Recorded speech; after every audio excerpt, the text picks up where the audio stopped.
कामठी के सैनिक अस्पताल के नेत्र विभाग का कार्यभार संभाले हुए मुझे अभी कुछ ही दिन बीते थे।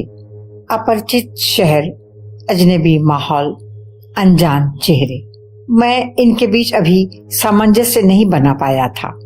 ऑफिसर मेस में खाना और अस्पताल से फुर्सत पाकर सारा वक्त सूने कमरे में तस्वुर के सहारे भूली बिसरी यादों के दीप जलाना और कभी कभी क्षमा की लौ पर जलती हुई हथेली के एहसास को जिंदगी देना, यही थी यकसानियत में ढली हुई मेरी जिंदगी की रफ्तार। कन्हा नदी के साहिल पर आबाद होने के बावजूद कामठी का मौसम अप्रैल से ही काफी गर्म हो जाता है। हाँ, शाम जरूर कुछ सुहानी हो जाती, लॉन में लगे हुए मोगरे की खुशबू से। फूलों की खुशबू मेरी कमजोरी है और फिर घर की यादें भी तो जुड़ी हुई हैं इन खुशबुओं के साथ।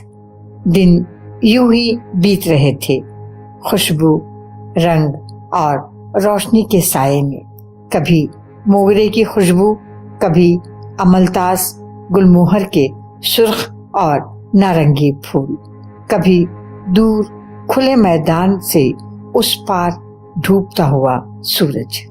ओपीडी में मरीजों को चेक करने में मसरूफ था। ड्रेसर ने आकर एक पर्ची थमा दी। पुर्जे पे लिखा था मिसेस गुप्ता और मिस आदिल, केंद्रीय विद्यालय कामठी। पढ़कर मैंने उन्हें अंदर बुलाकर सोफे पर बैठने के लिए कहा और अगले मरीज को देखने लगा। सोफे की तरफ मेरी पीठ थी, आने वालों को मैं देख नहीं पाया। पेशेंट रजिस्टर पर नजर झुकाए हुए मैंने आवाज दी, नेक्स्ट मिस आदिल प्लीज, क्या तकलीफ है आपको? सर उठाए बिना ही मैंने पूछा।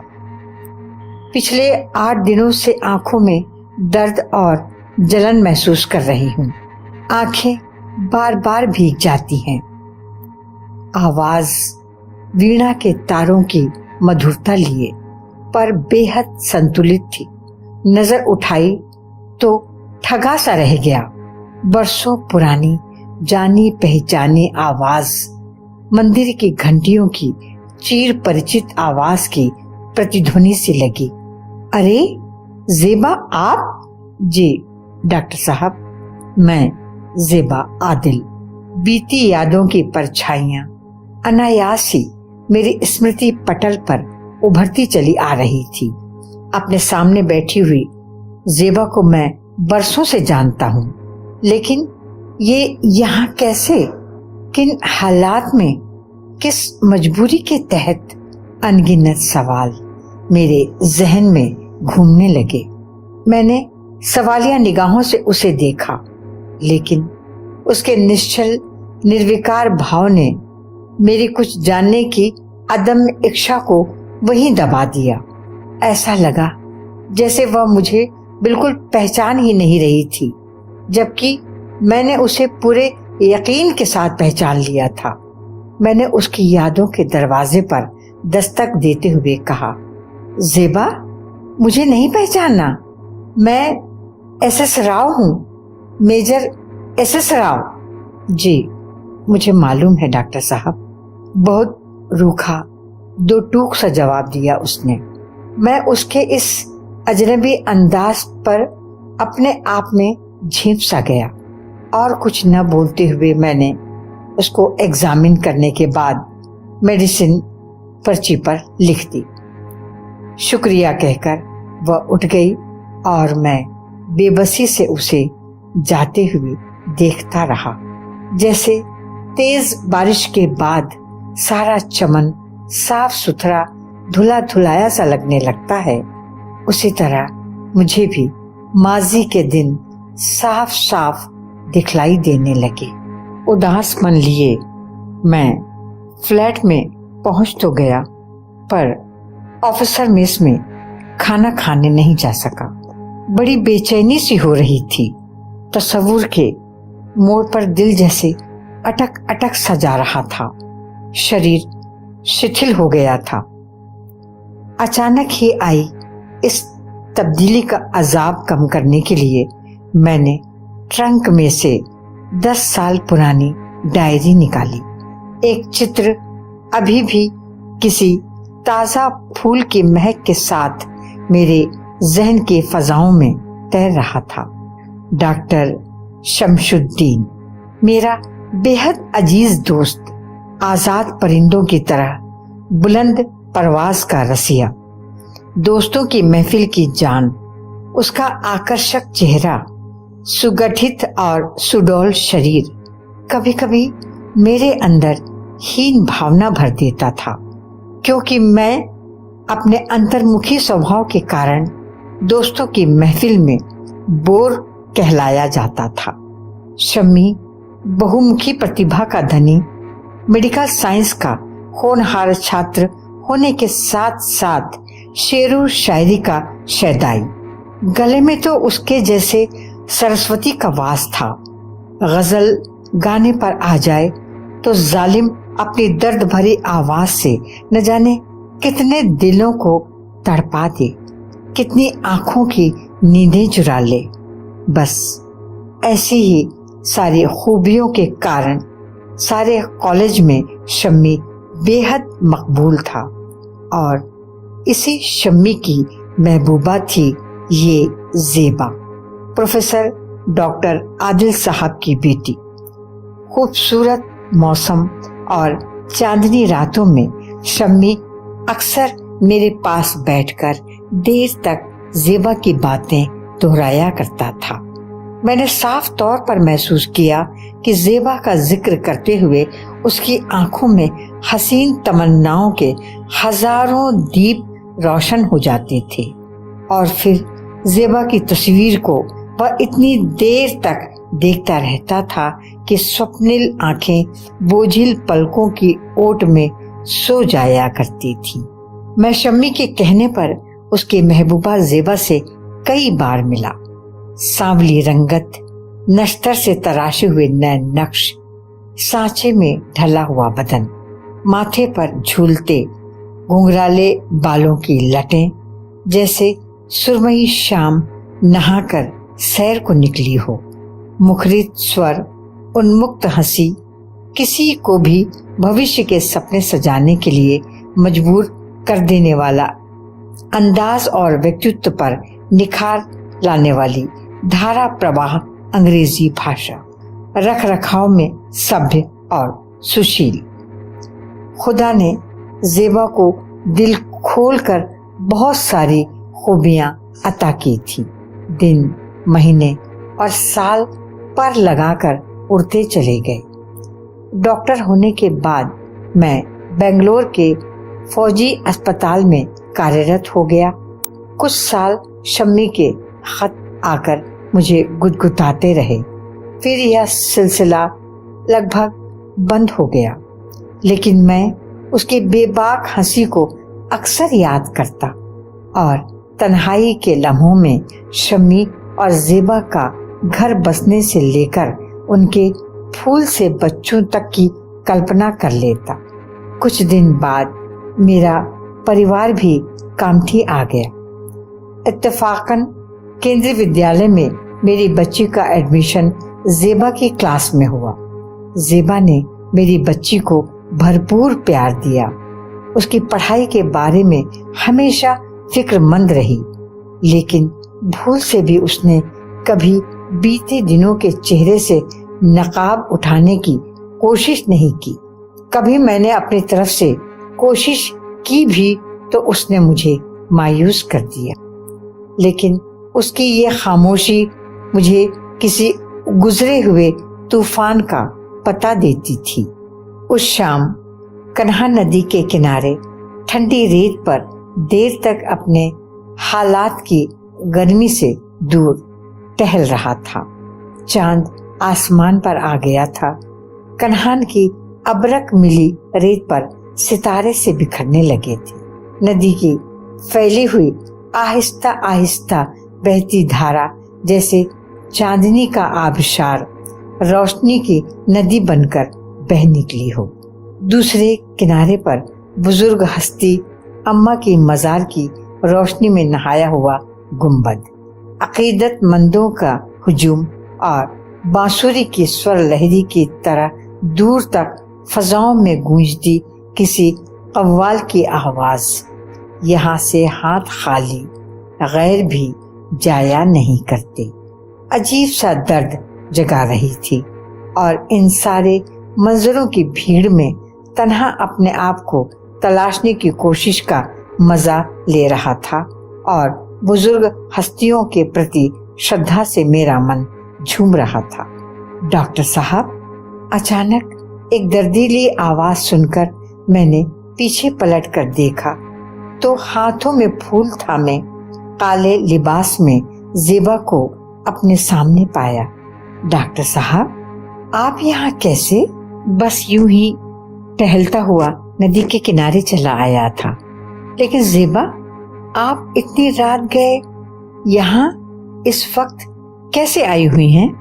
ज़ेबा ने गहरी ठंडी सांस के साथ जवाब दिया, बहुत सुना है अम्मा के मज़ार के बारे में। यहाँ से हाथ खाली गैर भी जाया नहीं करती।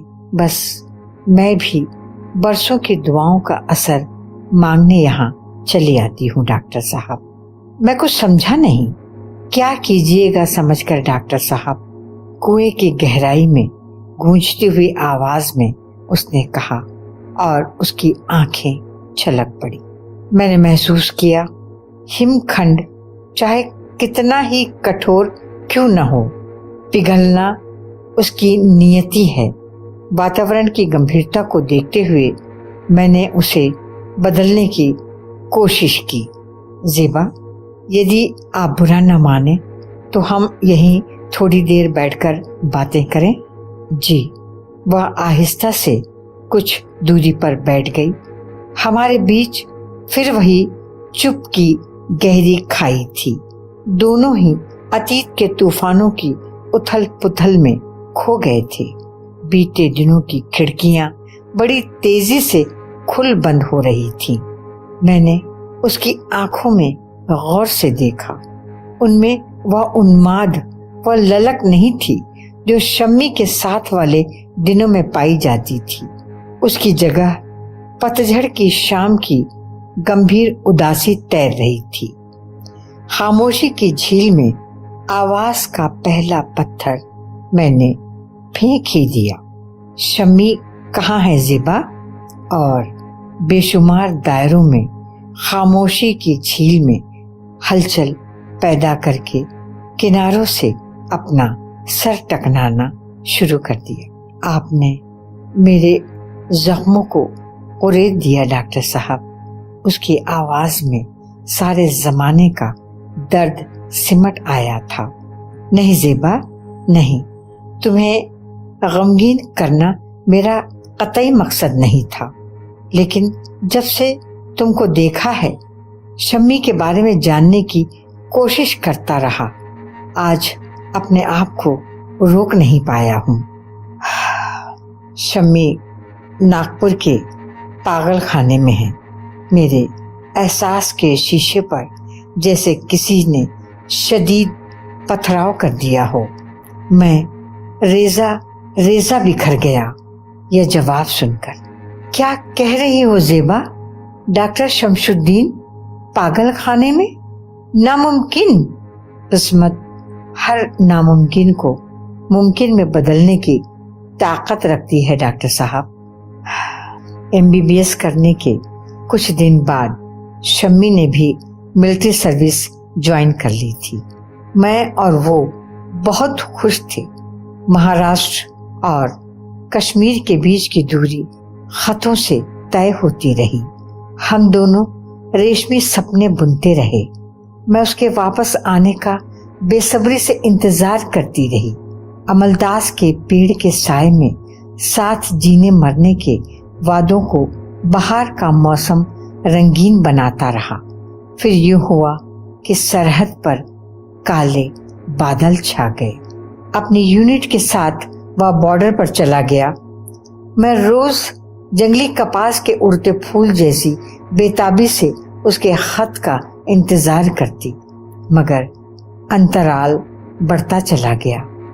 और एक दिन सीमा पर फटने वाला बम मेरे दिल के अंदर फट पड़ा। हजारों जलजले मुझे तहस नहस कर गए। शम्मी के लापता होने की खबर ने मुझे सारी दुनिया से ही नहीं, अपने आप से भी बेखबर कर दिया। वह रुककर अपनी सांसों पर काबू पाने की कोशिश करती रही। आपने जिंदगी को हथेलियों से फिसलते देखा है, खास तौर पर उस वक्त जब आपको ये यकीन हो जाए कि सब कुछ आपकी मुट्ठी में है। मेरे साथ भी यही हुआ डॉक्टर साहब, यही हुआ। मैं टूटकर बिखर गई। वो शाख ही न रही जो थी आशिया के लिए। इंसान से इंसान की दुश्मनी जमीन के टुकड़ों के लिए होती है और टुकड़े टुकड़े होकर बिखरता है मानव शरीर और टूट कर रह जाता है मानव शरीर के अंदर अरमानों भरा दिल। मेरे सारे अरमान, सारे सपने बिखर गए, फिर भी मेरा यकीन नहीं मरा।